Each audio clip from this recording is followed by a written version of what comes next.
Salut à tous, j'espère que tout va bien pour vous pendant cette période de confinement. Personnellement, ça va bien, et aujourd'hui on se retrouve pour un deuxième épisode des villes fantômes et leur histoire.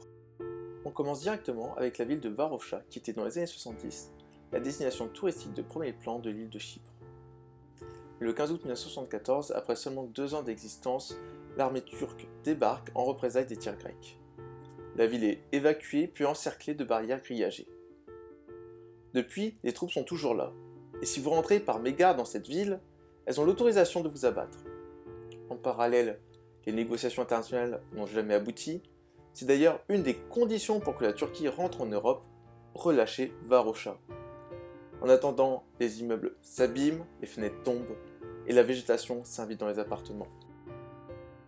Pour la deuxième ville, nous partons directement au Japon, et plus particulièrement sur une île, située dans la préfecture de Nagasaki.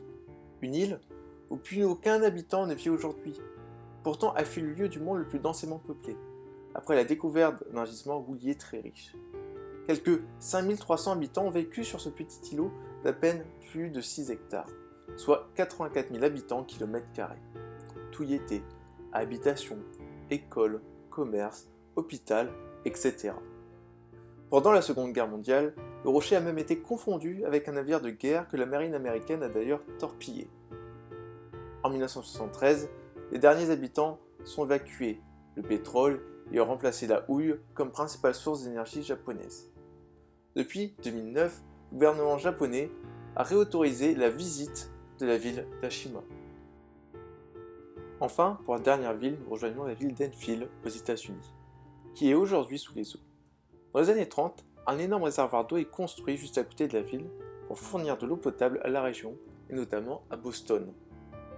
Malgré qu'aucun habitant ne souhaite abandonner sa ville, le Quabbin Reservoir doit passer par Enfield et des villes voisines pour pouvoir fonctionner. Le 28 avril 1938, le gouvernement des États-Unis prend malgré tout la décision de faire évacuer puis de détruire la ville pour enfin l'inonder.